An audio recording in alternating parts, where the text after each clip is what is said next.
Imagine you're born in the year 1100, somewhere in Europe. You don't choose your trade. You don't choose where you live. You don't choose who you work for. You're born on a lord's land, and that land owns you as much as you work it. 3 days a week, you cultivate the lord's fields. Without pay. The other days, you cultivate your own plot to feed your family. You hand over 1/10 of your harvest to the church. You pay the Lord to use his mill, his oven, his wine press. If you want to marry, you need his permission. If you want to leave, the same. This isn't slavery. You have rights. You have your plot. You have the Lord's protection against bandits and armies. But it isn't freedom either. It's something in between. A deal. An arrangement that lasted centuries and defined the lives of the vast majority of Europeans during the Middle Ages. Today we're going to understand that deal. Because to comprehend how capitalism was born, you first need to understand the system that preceded it. Welcome to Season 8 of Everything Has a Price. So far we've come a long way, from the origins of money to supply and demand, from banks to macroeconomics. Now we enter economic history proper. We're going to trace 1,000 years of transformation, from the feudal fields of the 11th century to the smoking factories of the 19th. It's the story of how the world went from an economy based on land and obligation to one based on capital and the market. And we start at the beginning. With feudalism. To understand feudalism, you need to understand one fundamental thing. In medieval Europe, land was everything. There were no factories. No large companies. Wealth was measured not in coins but in acres. The system worked like a pyramid. At the top, the king. The king was, in theory, the owner of all the land in the kingdom. But a king can't farm an entire realm, so he distributed large tracts among his most powerful nobles. In exchange, those nobles swore loyalty and provided soldiers in wartime. The land granted was called a fief. That's where the word feudalism comes from. The nobles, in turn, parceled portions of their fiefs to lesser lords.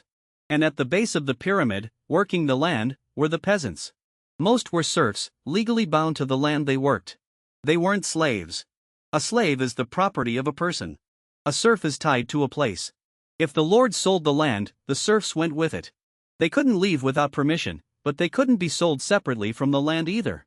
They had rights, customs that protected them, and their own plot to feed themselves. It was a deal. Work and obedience in exchange for land and protection. A tacit pact that held for centuries. The basic unit of the feudal economy wasn't the city or the kingdom. It was the manor, the lord's estate. A typical manor included the lord's house or castle, the village where peasants lived, the crop fields, pastures, forest, and often a mill, an oven, and a church. The fields were divided into 2 parts. The demesne, cultivated directly for the lord. And the peasants' plots, which each family worked for their own sustenance. The obligatory, unpaid work serfs performed on the demesne was called corvée. Typically 2 or 3 days per week. The rest of the time, the peasant worked their own land. Besides the corvée, peasants paid the tithe, 1/10 of their harvest, to the church. And they paid fees to the lord for using the mill, the oven, or the press. The lord held a monopoly on these facilities. You couldn't grind your grain at home. You had to take it to the lord's mill and pay for it. The goal of the whole system was self-sufficiency. A manor produced nearly everything it needed: grain, meat, wool, timber, basic tools. Foreign trade was minimal. Money barely circulated. The economy was, in essence, local and closed. In 1086, 20 years after conquering England, William the Conqueror did something unprecedented. He sent inspectors to every corner of his new kingdom to catalogue absolutely everything: every estate, every field, every head of cattle, every serf. The result was the Doomsday Book. Literally, the Book of the Last Judgment, because, as people of the time said, its decisions were as final as those of the Last Judgment. The Doomsday Book is an extraordinary document. It tells us that in the England of 1086 there were about 13,000 communities. That approximately 75% of the wealth was in the hands of the crown and some 200 major landowners. That serfs made up around 10% of the registered population, and dependent peasants a much larger share. It is, in essence, the first great economic inventory of a European country. And what it reveals is a world where land is the foundation of all power, all wealth, and all social organization. A world where the market barely exists. Feudalism might have lasted much longer. But in 1347, something arrived in Europe that would change everything. The Black Death. Between 1347 and 1351, bubonic plague killed roughly 1/3 of the European population. In some regions, half. Entire villages were left empty. The economic effect was devastating, but not in the way you might expect. With so many dead, suddenly there was far less labor. And when labor is scarce, its price rises. Surviving peasants discovered they could demand better conditions. If a lord didn't pay enough, they could leave for the manor next door, where they were desperate for workers. Lords and governments tried to resist. In England, the Statute of Labourers of 1351 tried to freeze wages at pre-plague levels. It forbade peasants from asking for more and lords from offering more. It didn't work. Peasants rebelled. In 1381, the Peasants' Revolt erupted in England. Thousands of workers marched on London demanding the end of serfdom and the right to negotiate their wages freely. The revolt was crushed. Its leader, Wat Tyler, was killed during negotiations. But the underlying cause was unstoppable. The labor shortage had irreversibly changed the balance of power between lords and serfs. In Western Europe, serfdom gradually disappeared during the 15th and 16th centuries. Peasants became wage laborers or tenant farmers who paid rent in money. The feudal deal was coming undone. Curiously, in Eastern Europe the opposite happened. In Poland, Russia, and Prussia, serfdom hardened and didn't disappear until the 19th century. The same plague, opposite outcomes, depending on each place's institutions. For a peasant family in the 13th century, feudalism wasn't an abstraction. It was their entire life. It meant knowing your children would work the same land as you.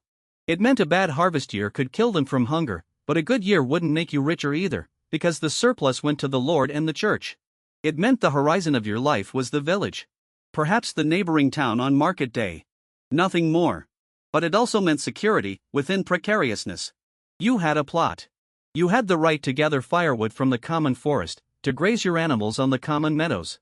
The Lord was obligated to protect you.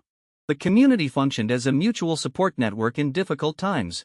When feudalism disintegrated, peasants gained freedom. But many also lost that network. Common land was gradually privatized. The bonds of mutual obligation broke. And millions of people found themselves free, yes, but also alone before a world that was starting to operate by very different rules. That tension between freedom and security, between market and community, is one of the constants of economic history. And we'll see it reappear again and again throughout this season. 3 ideas to take away from this episode. First, feudalism was an economic system based on land, not money. Wealth was land. Power was land. Obligations were paid with labor and harvests, not coins. Second, the manor was a nearly self-sufficient economic unit. Minimal foreign trade, barely existing markets, scarce money in circulation. Third, the Black Death broke the feudal balance. By drastically reducing the population, it raised the value of human labor and gave peasants a bargaining power they'd never had before. Feudalism was a system built on land and obligation, not on money and markets. But even within that world, something new was germinating. In the cities growing outside castle walls, artisans formed guilds, merchants organized fairs, and a different economy was taking shape. That's next time.